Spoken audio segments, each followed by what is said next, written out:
聊 pat pat，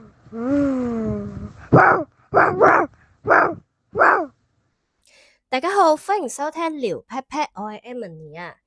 今次咧，我想同大家傾嘅咧係一本書。嗱，我咧就唔係即係專做讀書，即係嗰啲書嘅嗰啲講評啊，唔係講評，即係嗰啲叫做即係你睇完嗰本書有咩心得啊，教你啲乜嘢啊，我唔係專做嗰啲嘢，即係有關書本嘅 podcast 啊，或者係 YouTube 咧，真係好多，我自己都好中意睇嘅。咁我亦都即係我嘅 channel 只係一個分享有關寵物嘅 channel 啦。咁我當然我今次分享唔係一本工具書，即係話寵物美容應該點啊，或者係點樣教你養一隻小狗啊，即係我今次唔係有關呢類嘅，只不過我係最近睇到本書，我覺得都幾有趣，咁所以我就想 share 下啫。咁如果大家真係要聽啲好專業嘅嗰啲 podcast，即係有關書嘅讀書會啊嗰啲咧，咁就係啦，都可以介紹俾我，即係我都好中意聽嘅，因為我覺得幾有趣，即係你可以有陣時你自己本人冇辦法花咁多心力或者時間，或者係其實可能即係話你叫我讀一本原文英文原文仲要專業嘅嗰啲書英文書，我其實我自己都會有難度，但係即係透過一啲 YouTube 啊或者 Podcast 啊，咁你其實就會好快可以理解到本書，而且吸收到當中嘅內容係幾好嘅。Anyway，離題啦。好，我今日咧想同大家傾嘅咧嗰本書係叫做《貓是最好的人生教練》。咁我點解會睇呢本書咧？其實我一開始係即係我會睇嗰啲書嘅簡介嗰啲人嚟㗎。咁我即係其實好多人都會啦。咁佢咧就有講到話你點樣活得像貓啊？咁我覺得呢一個當然好多人都話點樣活得像貓啊？其實 IG 啊或者 Fat 啊都好多即係嗰類 post 啊，即係可能1分鐘你就睇完啦。咁點解會嘥即係可能一日、半日、一個禮拜嘅時間嚟就睇一本書咧？咁我就即係我覺得佢講嘅幾有趣嘅，即係喺嗰個簡介嗰度。咁我自己咧，其實即係大家都知啦，聽咗我 podcast 咁耐啦。咁我而家除咗自己有小動物啦，咁我亦都係一個 pet sitter 啦。咁過往又係做相關寵物行業嘅，即係一個人啦。咁自己都會好多好叫咩咧？好心理學啊，會好多點解啊，或者係其實望住隻貓或者望住我隻狗，跟住之後就會諗其實。佢哋嘅內心世界或者佢哋嘅生活會究竟係點咧？即係譬如以貓貓為例啦，咁其實即係大家都見到或者知道，其實貓每日好似都冇乜做嘢㗎喎，即係可能舐下毛啊、瞓覺、伸懶腰啊，但係點解佢活得咁高貴啊、自信啊，或者係即係其實成日都講話狗狗咧就會成日都揾你食，好似跟屁蟲咁啊，覺得你係主人。但係貓貓就永遠都，你中意啦，我要嚟揾你錫我就揾你錫啦，唔要咁你就彈開啦咁樣。咁我就會成日喺度即係望住佢哋嘅時候，我就會思考呢啲問題啊。如果假設我係一隻貓，其實我過緊佢哋嘅生活，究竟係會點咧？即係如果我唔係人類，即係大家每一日返工放工瘋狂加班，每日都過得好大壓力。即係我都做過啲壓力好大嘅工，或者而家我屋企人都會做啲好大壓力嘅工作，咁會可能會為咗其他人而生活啊，即係為咗其他人生活，即係當屋企啦，又或者可能你係叫做返工嘅時候，你想做靚個 proposal，做靚個 PowerPoint，或者你想令到你喺工作嘅時候更加融洽，令到你嘅同事更加中意你，令到你可以如魚得水啊！咁呢啲就可能係一啲為其他人而活嘅一啲壓力啊！咁其實可能忙到我買杯咖啡。飲杯咖啡我都諗，使唔使買埋俾隔離位嗰個咧？其實做呢個人情，即係可能你星期一 seven 好興啦，就係買一送一，買多一杯做個人情咁樣俾佢。其實呢件事會唔會更加即係令對方會記住你呢個好咧？即係呢啲位就係你自己帶俾自己嘅一啲心理壓力，其實你做多或者做少啊，人哋會記得。咁但係其實同時間人哋又會覺得爭咗你人情喎。嗱，我係一個咁樣嘅人嚟嘅，即係我唔係咁中意欠下人哋人情嘅嘢嚟嘅。即係如果你係即係識我嘅朋友咧，就即係好知道我唔係好中意爭人哋嘢。即係我覺得不論小恩小惠啦、大恩大惠啦，都唔係好中意嘅人。即係個唔中意唔係我唔覺得，我要還人情俾你呢個問題，而係覺得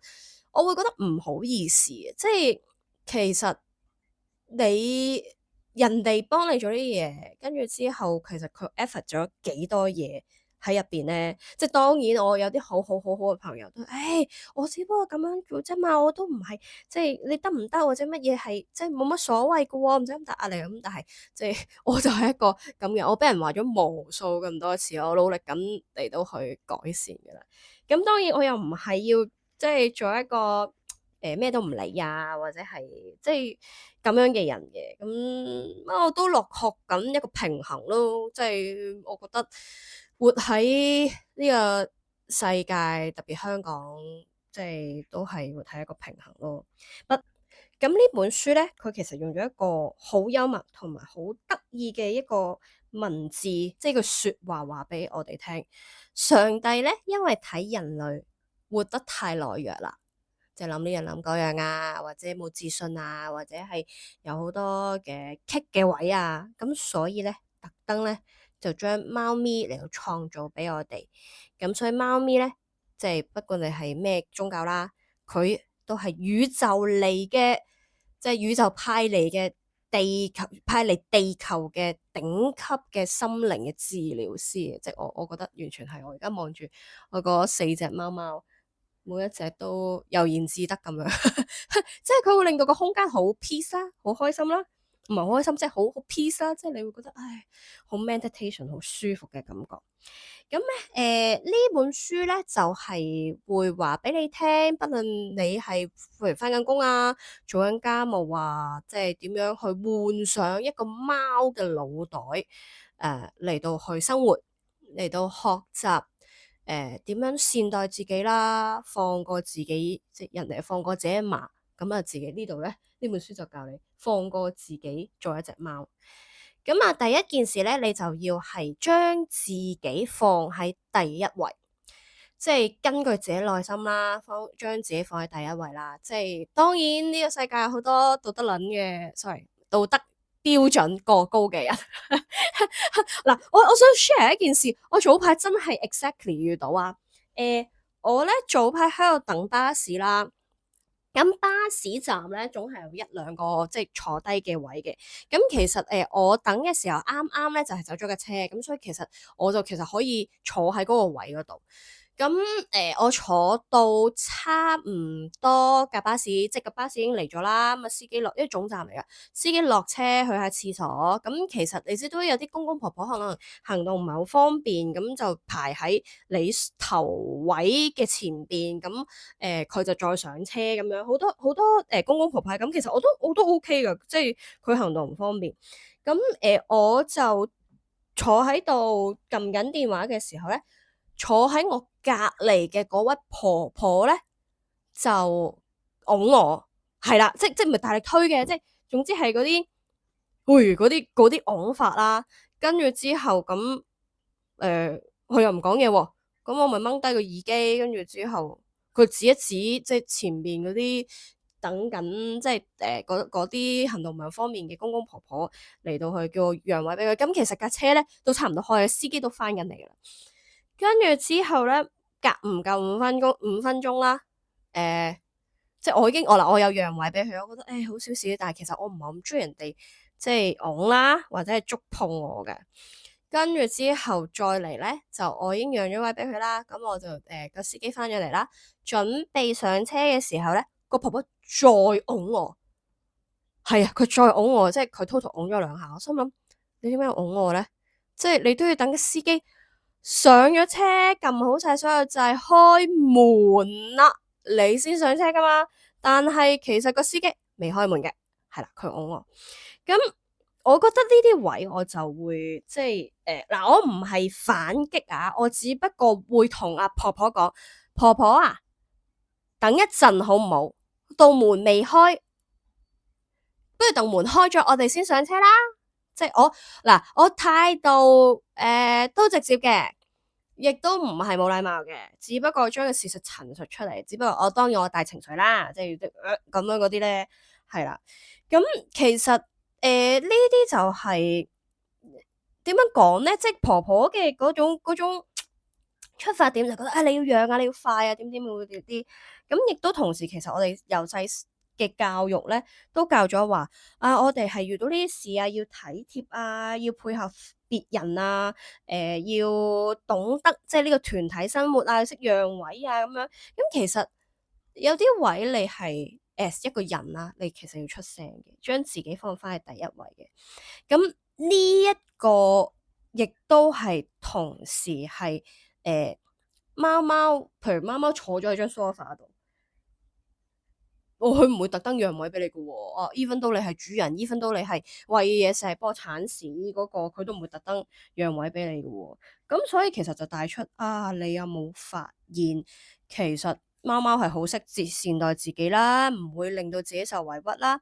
佢冇絲毫要改變遷就你嘅意願啦。就算佢今日真係覺得過度係無所事事啦，霸佔咗全屋企最好嘅位啦，即係睇電視嘅位又好啊，即係路中間又好啊，佢唔會覺得內疚嘅喎。咁但係人就相反啦，成日都會覺得我拒絕咗人哋啊，即係譬如夜晚聚會，我唔想去好攰啊咁樣，就覺得內疚啦，又或者係今日想射個波，即係可能已經操勞咗差唔多個幾個禮拜啦，咁跟住之後可能完咗嗰個 meeting，跟住想射個波，咁因為呢個射波而感覺到焦慮，咁好多時都會咁樣嘅。咁另外咧，其實書裏邊咧亦都會提到一個即係作家啦，一個法國嘅作家啦，叫做里亞羅爾啊，講過一句說話，即係好得意。貓唔撫摸我哋，而係利用我哋利用人類去撫摸佢自己。即係呢個聽落去好似好自私，但係其實呢個係一個愛自己嘅表現。咁呢度講嘅自私唔係傷害別人啦，而係允許自己將個人嘅身心平衡排喺其他人嘅前面啦。咁你要衡量，即係要愛自己啦，先去即係愛到你身邊嘅人啦。咁所以貓貓即係呢個貓呢本書嘅第一課咧，就教你學識拒絕。唔好總係成為咗其他人。貓貓唔會羨慕狗狗識接飛盤啊、識 sit 啊、識 down 啊，即係佢永遠都覺得自己係 number one，佢覺得自己係好，我係核心噶啦，我係即係呢度係我噶啦。好啦，去到第二部分咧，其實就係講慢活嘅，即係消除人類嘅一啲負能量啦。咁我就唔係好詳細喺度講嘅，因為咧，我覺得學習慢活咧呢個係每個人，即係唔單止貓點教你啦，咁其實人都學習緊。咁其實都係講話，即係其實個平靜究竟係點咧？你24小時精神緊張咁即係其實你都學習緊嗰個平靜，咁當然佢講到有一個我覺得好我幾中意嘅一個文字啦，佢咁表達到啦，佢話媽媽瞓咗每日都瞓咁耐，瞓得咁冧，其實係幫人類做緊心靈嘅保鏢，負能量嘅清除者，佢哋用佢沉穩嘅呼吸聲，即咕咕咕，即係我屋企肥姜最識噶啦，同埋溫熱嘅身體嚟個模型，係撫慰我哋每一日被摧殘、被磨碎、被剪踏嘅受傷的心。咁我覺得呢個幾得意嘅，係啦。咁所以當真係每一日遇到嘅豬隊友又好啊，即係又係職場生活嘅時候，豬隊友又或者係工作嘅老闆，即係點樣去摧殘你，咁就即係學下貓貓咯，即係唔需要留低同佢即係比拼，即係嘈啊，即係算啦，我其實打份工咧，即係冇需要嚟到去同佢爭論啦，優雅咁行開咁就算啦。咁第三部分咧就係、其實係少少實踐嘅。我覺得呢、個因為其實我自己有睇中醫啦，我覺得佢同中醫嘅概念有啲似。咁啊，譬如朝早啦醒啦，你一醒就唔好即刻即係撳電話啊，而係好似貓貓咁，擘大眼伸個懶腰先，伸懶腰啊，喐下個身啊，唔使即刻撳電話，即係諗下啊，今日又係美好的一天咁樣嗰啲，即係慢慢甦醒，唔使自己快，即係快冇用嘅咩？咁另外就係食早餐啦，咁當然有好多我係以前係唔食早餐嘅人嚟嘅，即係我覺得早餐係一嚟肥啦，即係我覺得啊。咁但係慢慢即係我覺得食早餐你可以坐低食早餐飲杯咖啡係一個奢侈嘅品嚟嘅，即係真係好奢侈嘅。即係我做嘢，即係我之前好搶嘅嗰份工啦，即係我就要買個七仔啦，七仔最方便啦，幾粒燒賣，跟住之後就一路打個電腦覆 email 睇 email，跟住篤啲燒賣入個口嗰度，即係呢啲就。即係我知香港係好難嘅，但係嘗試咯。我覺得就算一個禮拜我計你返5日工啊，即係冇辦法每一日都可以咁優雅嘅時候，可能嘗試下慢慢1日、2日、3日、4日咁慢慢嚟到去增加，會唔會好啲咧？再嚟就係好真誠嘅一啲接觸啊，即係當然就話，有陣時叫做做嘢，你唔可以咁 direct 噶嘛，咁但係即係我覺得社交同埋溝通咧係真係個藝術嚟嘅。咁貓貓咧，即係去翻貓貓度啦，就會俾人覺得好難明啦，即係心思好密啦。但係其實佢哋嘅智慧好高，佢唔會即刻做 react，又或者佢哋嘅反應其實係最真啦，唔做作啦。咁即係佢會話俾你聽，即係中意又唔中意，中意中意，唔中意唔中意，即係會冷靜啦、專注啦，即係會話俾你聽生活其實係點樣。我覺得呢個係幾好嘅。咁其實當然即係呢本書係 kind of 有少少心靈雞湯嘅。咁但係即係都好多書都係心靈雞湯，但係我覺得呢本書咧，特別我哋養貓嘅人啦，會睇到佢哋嘅生活係點樣啦，你就會一刻或者5分鐘、10分鐘，起碼一步一步見到佢嘅生活你都可以嘗試下。我覺得咁樣幾好，即係唔使話每樣嘢都好逼自己，而且要放過自己。我覺得其中一個係真係唔需要令到自己做得好完美，唔使活喺其他人期待之中。我係有陣時咧，唔係有陣時嘅，即係其實都係一個幾冇自信嘅人。即係你唔好睇我，哇！我講聊 pat pat 講20分鐘、30分鐘，好簡單咁樣，即係仲要好似一個人獨腳戲咁樣。其實我都會擔心每次出完咧，即係每次出完聊 pat pat 咧，我都死啦。究竟我講得好唔好咧？好似好多螺絲喎。但係我記得我嗰陣時唔記得幾時有個人喺度同我傾偈嘅時候，或者我自己聽翻我自己錄音，我唔係即係我做聊 pat pat 係第一次啊！即係我以前可能傾偈，我會或者以前辯論，我唔記得啦。即係總之我會錄翻，跟住我就同我朋友，死咯好多咁咧，係咁樣。跟住我個朋友就同我講話，其實好正常㗎喎。咁你講嘢，你口語就係咁樣噶啦。你唔係口語，你就係讀書啦。你根本都唔係傾偈，你唔係分享，所以你唔使咁 care 呢啲嘢。而且你喺人哋聽嘅耳仔當中啊，即係各位聽眾嘅耳仔當中，唔會將啲螺絲呢啲零零碎碎嘅睇得太重。我唔係報緊新聞啊嘛，即係我報新聞，你真係覺得哇咁咧，嗰啲真係好好隱義啊。咁但係我唔係報緊新聞，所以當然可以改善就學習改善啦，咁但係改善唔到就會接納自己啦，即係最緊要係即係我做撩 pat pat 呢件事啦，或者你自己中意做嘅一啲事情上面咧，即係譬如有啲朋友跳空中瑜伽，咁佢自己我記得佢自己話哦都唔係冇到底，咁佢都自己覺得斯斯縮縮啊，或者有啲朋友啊身材唔係好好，跟住但係去跳 pole dance 咁樣，但係我睇佢啲 pole dance 片，我覺得好靚喎，咁樣即係我會 appreciate 或者會欣賞佢呢件事，大佬你唔係明星啊，你又唔係受過專業播報新聞，即係呢啲真係揾食噶嘛。咁我只不過係一個業餘做我自己中意做嘅嘢，咁唔怕醜，專心中意，即係覺得呢件事我好有興趣，亦都覺得呢件事唔係一個沉重嘅負擔，而係我人生嘅一個記錄。我覺得已經夠咯，即係慢慢亦都去學習改善呢樣嘢，但係我唔可以話俾你聽，聽日已經可以好有自信咁樣，即係好似貓咁樣。我今日就好中意自己，我今日我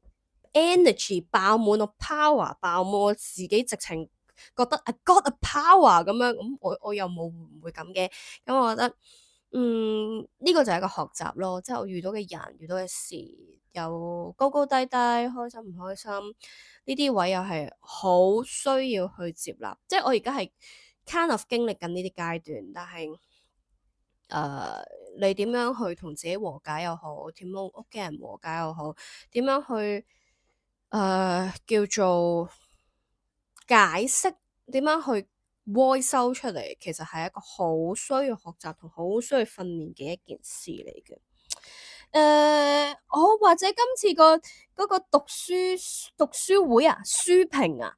即係唔係好精，即係唔係好專業啦，即係有啲哇勁專業，我好中意睇嗰啲，特別講心理學嗰啲，即係有一個 channel 我勁中意睇，咁即係如果大家有興趣可以嚟即係IG 問下我啊，或者其他地方問下我都得，即係我覺得係好好睇嘅，即係有啲原來係咁樣嘅喎，咁亦都我中意睇 YouTube 或者係聽 podcast，另外一件事就係學習人哋點樣去講嘢咯。當然你寫稿你跟稿讀咧，其實都唔係一件易事嚟噶。即係就算你可能見到好多 YouTuber 啦，佢對住個鏡頭啦，咁佢可能喺右邊有 set 一個 mon，跟住之後咁就係一路碌嗰佢要講嘅嘢，其實唔係一件易事嚟嘅。即係你可以跟到稿讀，跟住唔甩甩咳嘅係難嘅。咁而我咧，仲要係嗰啲我諗到咩就講咩嗰啲人咧，我都會死啦！我講我自己即係做 podcast 嘅嗰啲背後嗰啲咧，我都會有一啲 notes 嘅。咁但係我個 notes 咧，我係成日睇睇下咧，我就會講我自己嘅嘢，即係好似頭先我講巴士嗰件事咁樣啊！突然間諗起早排發生件咁嘅事，我就會講咗出嚟。Anyway，好啦，亦都唔再講其他嘢啦，即係呢個係我缺點，成日都控制唔到時間。咁我今集咧就嚟到呢度啦，咁希望大家聽完之後就 comment、like 同 share 啦。咁我哋下一集再見啦，thank you，拜拜。記得 share 同埋 comment 啦，喵。